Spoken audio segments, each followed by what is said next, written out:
శుక్లాం బ్రహ్మవిచారసారపరమామాద్యాం జగద్వ్యాపినీం వీణాపుస్తకధారిణీమభయదాం జాడ్యాన్ధకారాపహాం హస్తే స్ఫాటికమాలికాం విదధతీం పద్మాసనే సంస్థితాం వందే తాం పరమేశ్వరీం భగవతీం బుద్ధిప్రదాం శారదాం.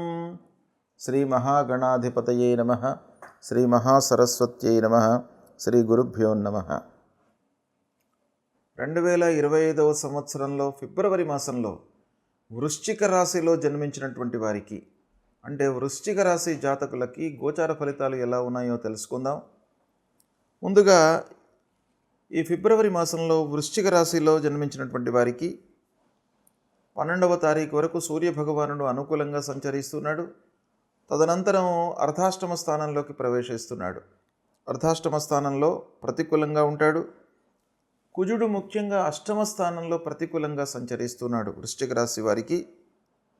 బుధుడు 3, 4 స్థానాలలో అనుకూలంగా సంచరిస్తున్నాడు. గురువు సప్తమ స్థానంలో సంచరిస్తున్నాడు, అనుకూలంగా ఉన్నాడు. శుక్రభగవానుడు పంచమ స్థానంలో అనుకూలంగా ఉన్నాడు. శనీశ్వరుడు అర్ధాష్టమ స్థానంలో ప్రతికూలంగా ఉన్నాడు. రాహువు పంచమ స్థానంలో ఉన్నాడు. కేతువు ఏకాదశ స్థానంలో ఉన్నాడు, అనుకూలంగా ఉన్నాడు. ఈ విధంగా గ్రహస్థితి ఉంది.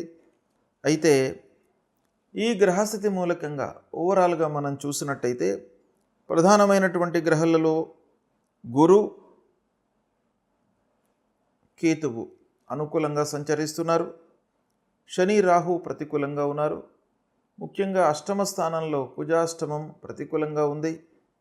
ఇక బుధుడు, శుక్రుడు అనుకూలంగా ఉన్నారు. కనుక ఈ గ్రహస్థితి మూలకంగా 50% ఫలితాలు అనుకూలంగా ఉన్నాయి, 50% ప్రతికూలంగా ఉన్నాయి. ఒక ప్రత్యేకమైనటువంటి విషయాలలో అనుకూలత కనబడుతుంది.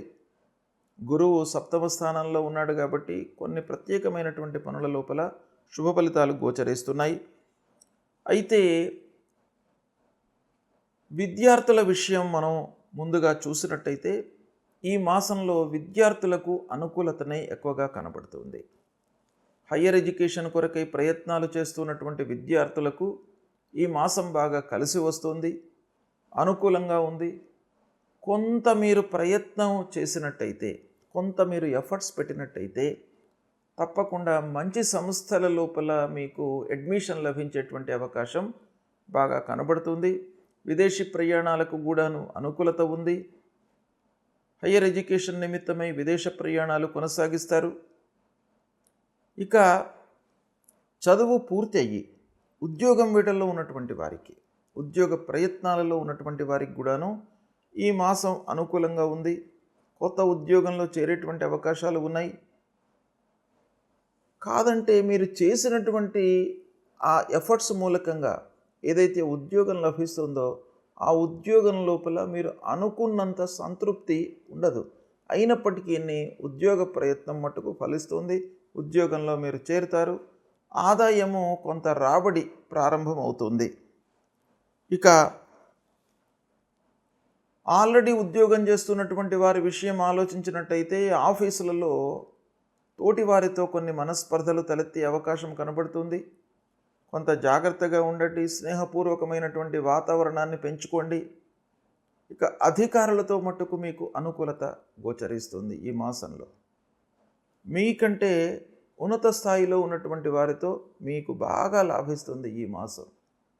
సంఘం లోపల మంచి స్థితి లోపల ఉన్నటువంటి వారితో మీరు సాహచర్యాన్ని కొనసాగిస్తారు. స్నేహభావం బాగా పెరుగుతుంది. ఇక అధికారులు మీ యొక్క పనితనాన్ని గుర్తిస్తారు. ఇది చాలా మీకు సంతృప్తికరమైనటువంటి విషయం. ఇకపోతే వ్యాపారస్తుల విషయం ఆలోచించినట్టయితే వ్యాపారము బాగానే నడుస్తుంది. వ్యాపారం లోపల మీరు సంతృప్తిగానే ఉంటారు. క్రయ విక్రయాలు బాగానే ఉంటాయి. కానీ ఆర్థికపరమైనటువంటి లాభము అనుకున్నంతగా ఉండదు. కనుక మీరు లాభాపేక్ష కాకుండా ఈ మాసంలో ప్రత్యేకంగా మీరు పనిపై మనస్సు నిలిపినట్టయితే మీకు సంతృప్తి ఉంటుంది. ఇక వ్యాపారము, కొత్త వ్యాపారము, కొత్తది ప్రారంభించాలి అనేటువంటి మనస్తత్వం మీకు ఈ లోపల ఉంటుంది ఈ మాసంలో. కానీ ఆర్థికపరమైనటువంటి సమస్యల మూలకంగా ప్రారంభించడం అనేటువంటిది పోస్ట్పోన్ అయ్యేటువంటి అవకాశాలు కనబడుతున్నాయి. ముఖ్యంగా స్నేహితులు, అన్నదమ్ములు, ఆత్మీయులు, బంధువులతో మీకు కష్టాలు, మనస్పర్ధలు, కలహాలు గోచరిస్తున్నాయి ఈ మాసం లోపల. కనుక కొంత జాగ్రత్తతో ఉండడం మంచిది. అనవసరమైనటువంటి విషయాల్లో తలదూర్చకుండా ఉండడము, అనవసరమైనటువంటి వ్యవహారాల్లోకి వెళ్లకుండా ఉండడము, సాహసించి నిర్ణయాలు తీసుకోకుండా ఉండడము చాలా మంచిది ఈ మాసం లోపల. ఇకపోతే వాహనములు, భూముల విషయంలో కొంత జాగ్రత్తగా ఉండండి. ఆ వ్యవహారం మీకు లాభిస్తుంది. అయినప్పటికీ భూముల కొనుగోలు విషయం లోపల, వాహనముల కొనుగోలు విషయం లోపల కొన్ని ఇబ్బందులు తలెత్తేటువంటి అవకాశం కనబడుతుంది. ఇంటి వాతావరణం మట్టుకు మీకు అనుకూలిస్తుంది. భార్యాపిల్లలతో సంతృప్తిగా ఉంటారు. కుటుంబ పెద్దల యొక్క సహాయ సహకారం లభిస్తుంది. అందరితో కూడాను మీరు అనుకూలంగా ఉండేటువంటి అవకాశాలు ఉన్నాయి. మీకు కూడాను అందరూ అనుకూలంగా ఉండడం మూలకంగా మీరు ఒక సంతృప్తికరమైనటువంటి వాతావరణాన్ని ఇంటి లోపల పొందగలుగుతారు. ఇక శనీశ్వరుడి మూలకంగా కొంత వృధా ఖర్చులు, భయము, ఆందోళన, సందిగ్ధత కలిగేటువంటి అవకాశాలు గోచరిస్తున్నాయి. కాబట్టి మీరు వీటిని అధిగమించడానికి ఒక ప్రణాళిక వేసుకొని ప్రారంభించండి పనులను. ప్రారంభించినటువంటి పనిని మీరు కూలంకషంగా ఆలోచించండి. ఆ పనికి సంబంధించినటువంటి పూర్వాపరాలను జాగ్రత్తగా మీరు తెలుసుకోండి. అప్పుడు మీరు ప్రారంభించినట్టయితే మీకు ఇబ్బంది లేకుండా ఉంటుంది. పని లోపల మీకు సంతృప్తి కలుగుతుంది. నష్టము వాటిల్లకుండా ఉంటుంది. ఇక ప్రయాణాల విషయంలో కొంత జాగ్రత్తగా ఉండండి. తీర్థయాత్రలు, విహారయాత్రలు సల్పేటువంటి అవకాశం కనబడుతుంది ఈ మాసం లోపల. ఈ విధంగా గ్రహస్థితి ఉంది. అయితే కొన్ని విషయాలలో మీకు మంచి, కొన్ని విషయాల్లో ప్రతికూలత గోచరిస్తుంది ఈ మాసంలో. కనుక ఏదైతే ప్రతికూలమైనటువంటి స్థానాలలో సంచరిస్తున్నాయో గ్రహాలు, వాటికి సంబంధించినటువంటి పరిహారాలు మట్టుకు తప్పకుండా మీరు చేసుకోండి. ముందుగా అష్టమ స్థానంలో అంగారకుడు సంచరిస్తున్నాడు. కనుక ప్రతినిత్యం కూడాను సుబ్రహ్మణ్య స్వామిని కొలువండి. ధరణి గర్భసంభూతం విద్యుత్కాంచన సన్నిభం కుమారం శక్తిహస్తంచ మంగళం ప్రణమామ్యహం అనేటువంటి ఈ మూలమంత్రాన్ని ప్రతినిత్యం కూడాను చదువుకోండి. లక్ష్మీ నరసింహస్వామిని కొలువండి. మీ లోపల భయము, ఆందోళన రాకుండా మిమ్మల్ని కాపాడుతాడు. ఇక శనీశ్వరుడు అర్ధాష్టమంలో ఉన్నాడు. కనుక ప్రతినిత్యం కూడాను హనుమాన్ చాలీసా చదవండి. శనీశ్వరుడికి సంబంధించినటువంటి మూలమంత్రాన్ని ప్రతినిత్యం కూడాను చదువుకోండి. నవగ్రహ స్తోత్ర పారాయణం చేయండి. దుర్గామాతను కొలవండి. అమ్మవారి దేవాలయానికి వెళ్ళి అమ్మవారికి 3 ప్రదక్షిణాలు చేసుకోండి. ప్రదక్షిణాలు చేస్తున్నటువంటి సమయం లోపల ఏకాగ్రతతో మీరు ప్రదక్షిణాలు చేయండి. మనస్సు అటు ఇటు వెళ్లకుండా ఉండడానికై మీరు స్తోత్ర పారాయణం చేస్తూ ప్రదక్షిణాలు చేయండి.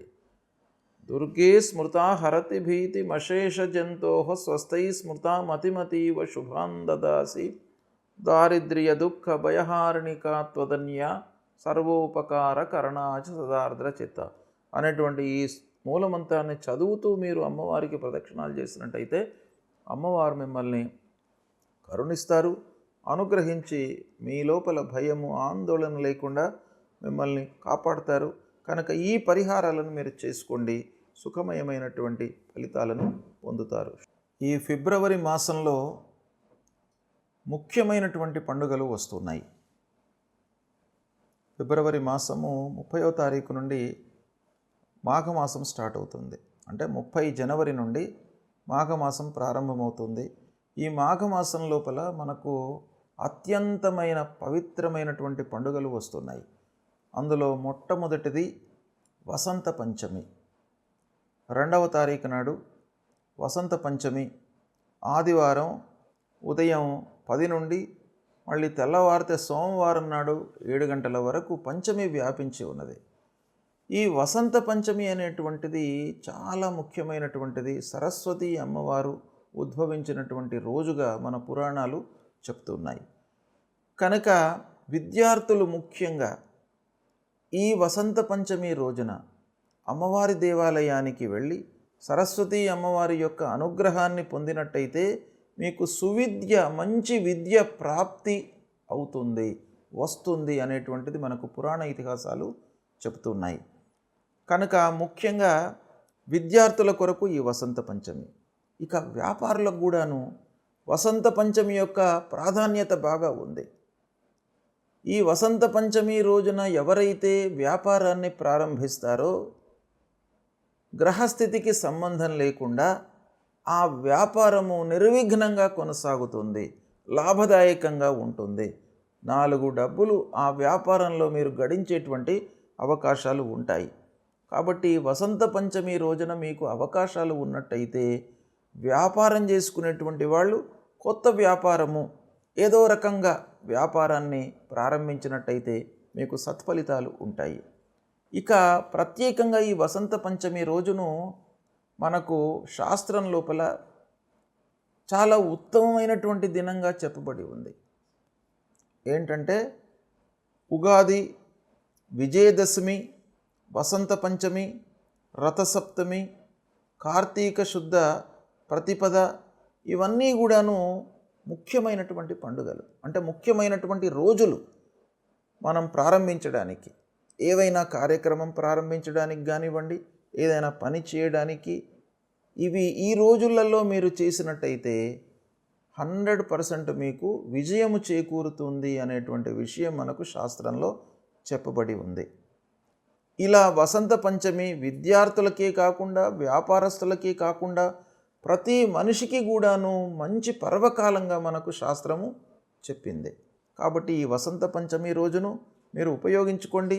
అందరూ కూడాను ఈ వసంత పంచమి రోజున అమ్మవారి అనుగ్రహంతో అమ్మవారి దేవాలయానికి వెళ్ళి అమ్మవారి యొక్క అనుగ్రహాన్ని పొంది మీరు కార్యక్రమాలు ప్రారంభించినట్టయితే మీ అందరికీ కూడాను విజయం చేకూరుతుంది.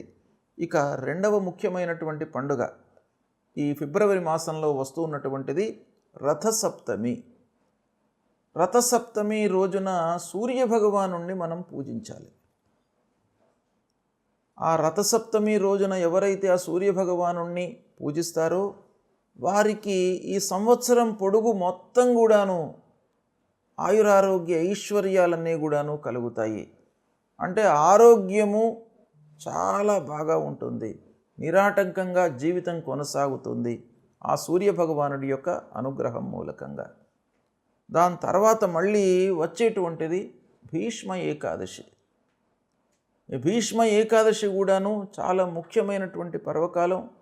భీష్మ పితామహుణ్ణి ఉద్దేశించి ఆ ఏకాదశి రోజున ఉపవాసం చేసుకున్నట్టయితే మీకు అత్యంత శుభప్రదమైనటువంటి ఫలితాలు, అక్షయమైనటువంటి పుణ్యఫలం లభిస్తుంది. దాని తర్వాత మాఘ పౌర్ణిమ కూడాను అత్యంత పవిత్రమైనటువంటి రోజు ఈ ఫిబ్రవరి మాసంలో వస్తుంది. ఆ రోజున మాఘ పౌర్ణిమ రోజున ఏంటయ్యా విశేషం అంటే స్నానానికి ప్రత్యేకమైనటువంటి దినంగా మనకు శాస్త్రం చెప్పింది. అంటే ఆ మాఘ పౌర్ణిమ రోజున ఉదయం పూటనే స్నానం చేసుకోవాలి. 12వ తారీఖు నాడు వస్తుంది మాఘ పౌర్ణిమ. ఆ రోజున ఉదయం 5:30 నుండి 7:30 మధ్యకాలం లోపల సూర్యోదయాత్ పూర్వము, సూర్యోదయాత్ కించిత్ పరం, ఈ కాలం లోపల మీరు స్నానం ఆచరించినట్టయితే అక్షయ పుణ్యఫలము లభిస్తుంది.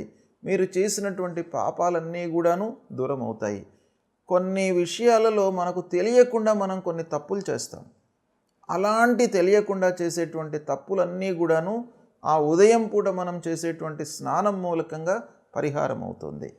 దాని తర్వాత మళ్ళీ మహాశివరాత్రి 26వ తారీఖు నాడు మహాశివరాత్రి పర్వకాలం ఈ ఫిబ్రవరి మాసంలో వస్తుంది. మహాశివరాత్రికి ప్రత్యేకమైనటువంటి ప్రాధాన్యత ఉన్నది. మహాశివరాత్రి రోజున ఆ భగవంతుడు పరమేశ్వరుడు లింగస్వరూపంలో ఉద్భవించాడు అనేటువంటిది మనకు శాస్త్రం చెప్తోంది. అంటే లింగాకారంలో ఆవిర్భవించినటువంటి దినం మహాశివరాత్రి. కాబట్టి ఆ మహాశివరాత్రి రోజున కూడాను ఆ శివుణ్ణి అభిషేకించినట్టయితే మీకు అక్షయమైనటువంటి పుణ్యం కలుగుతుంది. అపమృత్యు దోషాలు దూరం అవుతాయి. కాబట్టి ఈ అన్ని ఫిబ్రవరి మాసంలో ముఖ్యమైనటువంటి పండుగలు వస్తున్నాయి కనుక వీటిని దృష్టిలో పెట్టుకొని ఆ పండుగలకు మనకు శాస్త్రంలో చెప్పినటువంటి ప్రాధాన్యతని దృష్టిలో పెట్టుకొని మీరు ఆచరించినట్టయితే సత్ఫలితాలను పొందుతారు, ఉత్తమ గతిని పొందుతారు అనేటువంటి విషయం మనకు శాస్త్రం చెప్పింది కనుక ఆచరించండి, శుభ ఫలితాలను పొందుతారు.